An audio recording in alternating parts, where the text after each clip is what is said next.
તો વાત ભયાવહ ભૂકંપની જે પ્રમાણે નેપાળમાં ભૂકંપ આવ્યો ત્યારબાદની અત્યારની જે સ્થિતિ પ્રવર્તી રહી છે। કાઠમંડુમાં ભૂકંપ બાદ સંદેશ ન્યૂઝ ગ્રાઉન્ડ ઝીરો રિપોર્ટ પર પહોંચી છે। તો ભૂકંપ બાદ લોકોને રાહત નથી મળી રહી તેવા પણ અહેવાલો મળી રહ્યા છે। જે પ્રકારની હાલમાં લોકો ત્યાં મુશ્કેલીનો સામનો કરી રહ્યા છે। એક તરફ જ્યારે વરસાદ પણ વિઘ્ન પેદા કરી રહ્યું છે બચાવ કામગીરીમાં, ત્યારે હાલમાં આપ જોઈ શકો છો કે જે પ્રમાણે ભારત પાડોશી દેશ જે મદદે પહોંચ્યું છે। ખાસ કરીને સંદેશ ન્યૂઝની જો વાત કરવામાં આવે તો સંદેશ ન્યૂઝની ટીમ પણ હાલ નેપાળ પહોંચી છે। તો હાલમાં संदेश न्यूज चैनल हेड जोड़ाई गया है अपनी साथ नेपाल थी विवेक भट्ट।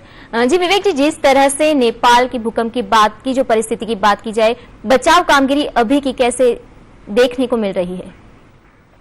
देखिए विधाता, नेपाल में हालात इस वक्त बहुत ज्यादा खराब होते जा रहे हैं। भूकंप के बाद जो तबाही और जो त्रासदी यहाँ पर मची है उसके बाद हाहाकार मचा हुआ है, अराजकता फैली हुई है।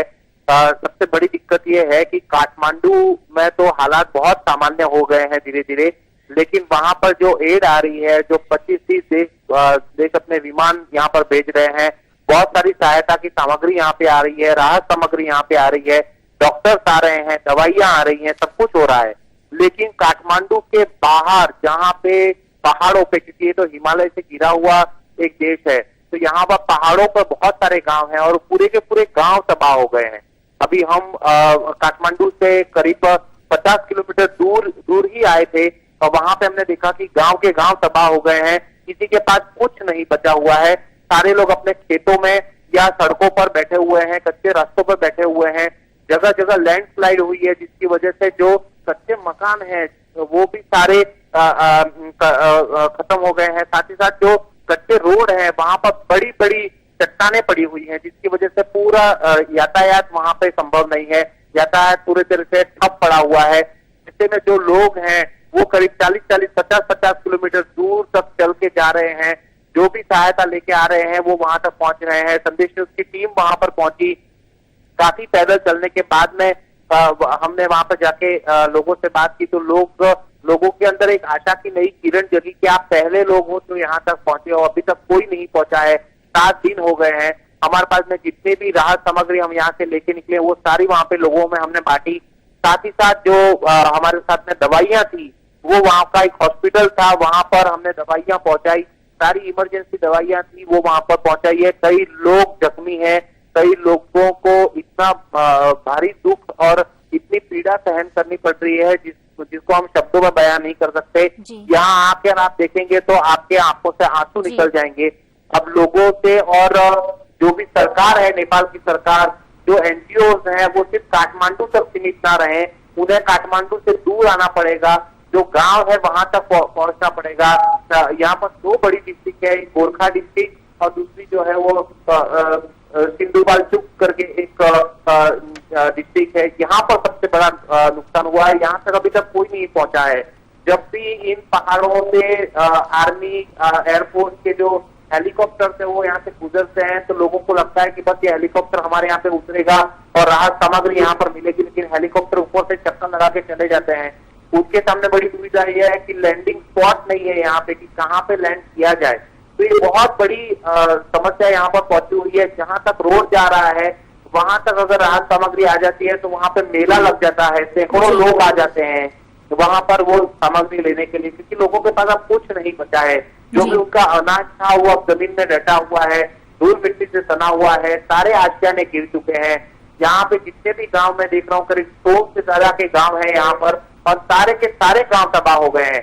तो ऐसा नहीं है कि पक्के मकान और कच्चे मकान, सारे मकान गिर गए हैं और सारी सड़कें फट चुकी हैं, दरारें पड़ चुकी हैं, पहाड़ों में दरारें पड़ चुकी हैं और ऐसे में हालात बहुत ज्यादा गंभीर हैं। खास करके सरकार की ओर से जो बात की जाए तो सरकार की ओर से पीड़ितों को क्या सहायता मिल रही है? देखिए, नेपाल सरकार हर संभव कोशिश कर रही है, लेकिन जो प्राकृतिक आपदाएं हैं, जो प्राकृतिक समस्याएं हैं, उनसे निपटने के लिए अभी और वक्त लगेगा। लेकिन जो लोग यहाँ पर यही कह सकते हैं कि जो एनजीओ और जो लोग, क्योंकि भारी तादाद में हम जब यहाँ पर दिल्ली से काठमांडू आए थे तो हमारे साथ में लगभग 100 से ज्यादा लोग यहाँ पर वॉलंटियर स्वयं सेवक बनकर यहाँ पर आए हैं सेवा करने के लिए, लोगों की मदद करने के लिए। लेकिन अभी ये पता नहीं चल पा रहा है कि आखिर उनको किस जगह पे जाके मदद करनी है। ये सबसे बड़ा सवाल है। कौन सी जगह पे उनको पहुंचना है और कौन सी जगह पे उनको राहत सामग्री देनी है, कौन सी जगह पे उनको अपनी सेवाएं देनी है। ये जो एक समस्या है वो बहुत बड़ी समस्या है। लोगों को पता नहीं चल रहा है कि आखिर जाना कहाँ है। लोग तो भारी संख्या में आ रहे हैं, राहत सामग्री भारी संख्या में आ रही है। काठमांडू का एयरपोर्ट एक तरीके से आप देखो तो एक बहुत बड़ा गोडाउन जैसा बन चुका है, जहां पर टन्स ऑफ टन्स का मटेरियल यहाँ पर है। हमने देखा कि बड़े बड़े कार्गो शिप आ रहे हैं, मलेशिया से आ रहे हैं, थाईलैंड से आ रहे हैं, चाइना से आ रहे हैं। भारत के एयरपोर्ट का हर दिन में कम से कम 4 से 5 बड़े विमान आ रहे हैं। इसी तरह जो प्राइवेट कार्गो वो आ रहा है, स्पेन से आ रहा है, अमेरिका से आ रहा है, यूएस से आ रहा है, यूके से आ रहा है, कनाडा से आ रहा है। तमाम जगह से राहत सामग्री आ रही है, लेकिन इन राहत सामग्री का जो मैनेजमेंट है वो कहीं ना कहीं प्रॉब्लम हो रहा है। इसकी यही वजह है कि जितनी राहत सामग्री आई है वो काठमांडू से महज 50 किलोमीटर की दूरी भी पूरी नहीं कर पाई है। नेपाल बहुत बड़ा है, अभी तो बहुत आगे है, लेकिन वहां तक लोग पहुंच नहीं पा रहे हैं या कुछ लोगों को पता नहीं है कि कहां तक पहुंचना है। जी, बारिश भी विघ्न डाल रहा है, तो क्या इसके लिए क्या व्यवस्था की गई है वहां पर? बारिश आ रही है और आके चली जाती है, यहाँ पर कोई ठिकाना नहीं है किसी भी चीज का कि बारिश कब आएगी। लेकिन बारिश अपनी जगह पे है, लेकिन जो राहत सामग्री यहाँ तक पहुंचानी है वो किसी बहुत सारे रास्ते हैं जिससे हो सकता है। सबसे बड़ी चीज है वो ये है कि मानव पुल बनाना पड़ेगा, रास्ते साफ करने पड़ेंगे। ये सबसे बड़ी प्राथमिकता है। रास्ते साफ होंगे तो राहत सामग्री बाय रोड वहां तक पहुंच सकती है। और जो हवाई साधनों से जो राहत सामग्री पहुंचाई जा रही है, हेलीकॉप्टर्स आ रहे हैं, ये सारी चीजें उनके लिए लैंडिंग स्पॉट नहीं मिल रहे हैं। और जिन जगहों पे लैंडिंग स्पॉट मिल रही है उधर से भी जो गांव जो तबाह हुए हैं वो काफी दूरी पे हैं। तो एक तरीके से कुछ समझ में नहीं आ रहा है कि आखिर किस तरीके से नेपाल में आगे चलेंगी। जी विवेक जी, कुछ अहवाल ऐसे भी मिल रहे हैं कि इतने दिन बाद कुछ लोग ऐसे भी हैं जिनको जिंदा बचाया गया है, तो इसके बारे में क्या जानकारी है? जी देखिए, बहुत सारे लोग अभी भी दबे हुए हैं। जिस तरीके से नेपाल के प्राइम मिनिस्टर ने कहा था कि 10,000 से ज्यादा लोगों की मौत हो सकती है, ऐसी आशंका जताई जा रही है। ऐसे बहुत सारे इलाके हैं जहां पे अभी तक कोई पहुंचा ही नहीं है। जाहिर तौर पर 7 से 8 दिन हो गए हैं, तो बहुत सारे लोग दब के मर चुके होंगे। लेकिन ऐसे करिश्मे भी यहाँ पे सामने आ रहे हैं, ऐसे करिश्मे देखने को मिल रहे हैं कि लोग जिंदा वापस निकल रहे हैं। जहाँ पे रेस्क्यू टीम पहुंची है, एनडीआरएफ की टीम पहुंची है, चाइना की रेस्क्यू टीम पहुंची हुई है, जापान की रेस्क्यू टीम पहुंची हुई है। तो ये तमाम लोग अपनी पूरी कोशिश कर रहे हैं कि मलबे को हटाया जा सके और लोगों को निकाला जा सके। जब निकालते हैं मलबा और कोई जीवित मिल जाता है तो ये बहुत बड़ी चीज होती है, उसे वापस तुरंत बड़े अस्पताल तक पहुंचाया जा सकता है। ये तमाम चीजें हो रही हैं, लेकिन सबसे पहले जो लोग बच चुके हैं, जो लोग जिंदा हैं, उन लोगों को संभालने पहली प्राथमिकता है। जो लोग जिंदा हैं उन लोगों के पास अभी कुछ भी नहीं है, खाने को कुछ नहीं है, पीने को पानी नहीं है। पानी यहाँ पे हिमालय है, जाहिर तौर पर जगह जगह पे झरने हैं, जगह जगह पे नदियां हैं, लेकिन नदियों का पानी बहुत ज्यादा पॉल्यूटेड हो चुका है, जिसकी वजह से वो तुरंत नहीं पिया जा सकता। सबसे बड़ी चीज तो यहाँ पर पानी का प्योरीफाई करने का कुछ नहीं है।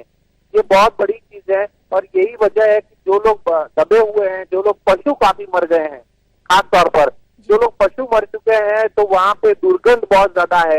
ये तमाम चीजें यहाँ पर चल रही हैं, हालात बहुत खराब है और ऐसे में जल्द से जल्द यहाँ पर सारी चीजें हो तो बहुत अच्छा है। एक मैनेजमेंट होना चाहिए कि राहत सामग्री कैसे पहुंचानी है, रेस्क्यू टीम कहाँ पहुंचानी है। आप देख सकते हैं इस वक्त मैं जहाँ पर खड़ा हूँ, हिमालय की एक चोटी पे है, एक पहाड़ी पे है, जहाँ पर काफी मकान है, गांव है थोड़ी थोड़ी दूरी पे, और यहाँ पर हेलीकॉप्टर आ रहे हैं, जा रहे हैं, सारा चीज दिख रहा है।